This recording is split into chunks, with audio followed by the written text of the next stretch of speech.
Yeah, just a second quick reminder to myself. So on the first video, I mentioned that there was these two pipes here, which go on the back. When I actually pulled the unit out, there was a third pipe here, which attached to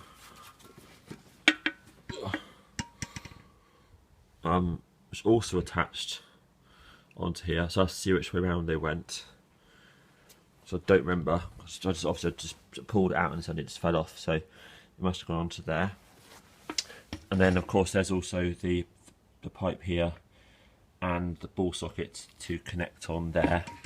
And then when this part here goes on, the bracket here, the thick washer goes underneath the bracket, and then the bracket goes in the middle there and tightens down.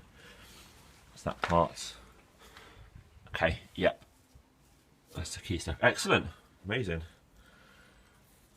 Quick look in here. I did notice actually that when I took the screws out of here, that there was lots of this black sealant that pulled out, well, black something disgustingness when I pulled when the screw came out, when the screw undid.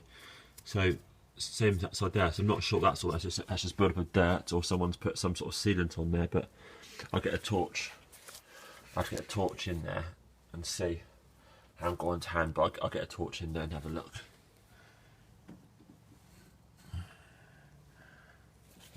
So it's a bit of a bad. I can't really see much, but at least we can see the distributor now.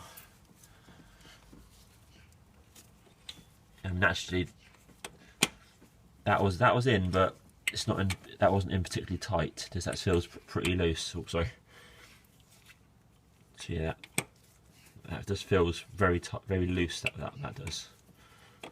Okay, that might not have actually been in like completely perfectly that at all.